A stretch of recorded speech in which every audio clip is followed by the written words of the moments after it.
Captain Nina Varela knew one thing for sure. Space rewards nerve, not hesitation. Her ship, the Astrea, floated silently at the edge of the Kepler rift. The low hum of its hull was a constant companion as it deflected unknown radiation. Nina stood alone on the command deck, her gaze locked on the void. This was where it had appeared, an alien craft, unannounced, unmapped, and undeniably alive. The being who stepped onto her ship called himself Zog. He was a towering figure, his form elongated and asymmetrical. His skin shimmered with a kaleidoscope of colors, like oil on water. And his eyes, if you could call them that, reflected far too much, far too deeply. Nina was a veteran of space.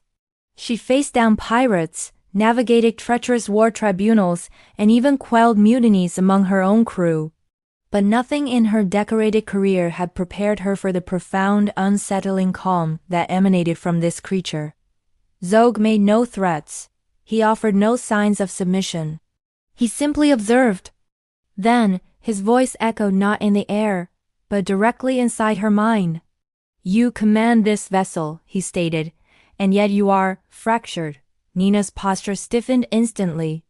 "State your purpose," she demanded, her voice cutting through the tension on the bridge. Zog tilted his head, a gesture that was both alien and strangely familiar. "To understand," he resonated, "why your species destroys what it longs to protect." And so it began. For the next several days, Zog became both a guest and a prisoner aboard the Astrea. The distinction between the two roles blurred almost immediately. He asked questions that no diplomat, no human, would ever dare to. He inquired about grief, about ambition. He even asked why Nina still wore the insignia of a fleet that had quietly exiled her for insubordination. She didn't answer all his questions, of course, but she never ordered him off her ship either. There was a strange, compelling curiosity that kept him there. One late artificial night cycle, Nina found him in the observation bay. The light of a distant dying star painted his shifting skin in mesmerizing hues of violet and gold. He was watching the cosmic spectacle with an unreadable expression. "In your culture," Zog's voice filled her thoughts, "leadership requires solitude." Nina stepped beside him, her own gaze fixed on the dying star. "In mine," she replied, her voice a low murmur, "it requires pretending you're not afraid." Zog turned to face her, and the weight of his gaze felt immense. "Fear is not weakness," he said. "Silence is." In that moment, something tightened in Nina's chest. A startling, uncomfortable realization washed over her.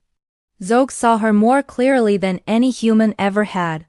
He didn't see the symbol of a disgraced captain or a cautionary tale whispered in the halls of the Fleet Academy.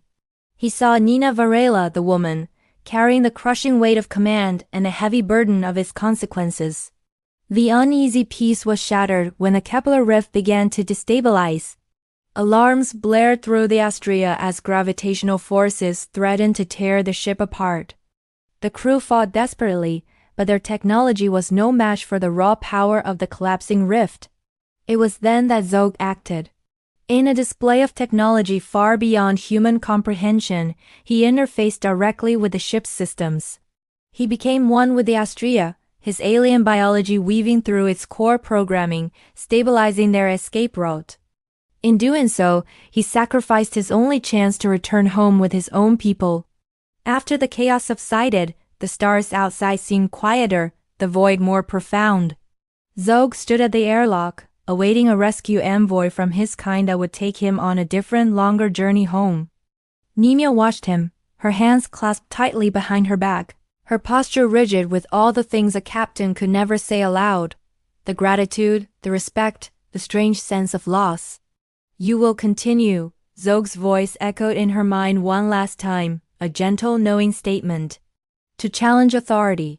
A small wry smirk touched Nina's lips. "You say that like it's a flaw." "It is why your species survives," he replied. "And why you will be remembered." The airlock hissed shut, sealing the moment in time. The alien ship that had arrived to retrieve him vanished in a brilliant flash of light. Captain Nina Varela returned to her command chair, alone once more. But she was not the same. She wasn't softened by the experience. She was sharpened. She had been tested not by force, but by insight. This is a story that reminds us that sometimes first contact doesn't arrive as an invasion fleet or a declaration of war. Sometimes it comes as a quiet conversation in the dark. It comes as understanding. And sometimes it leaves behind a scar that you are stronger and better for having earned. Thank you so much for joining us on this journey through the stars. If you enjoyed this story, don't forget to hit that like button, subscribe to the channel, and ring the bell so you never miss another adventure. We love to hear your thoughts in the comments below. Until next time, stay curious.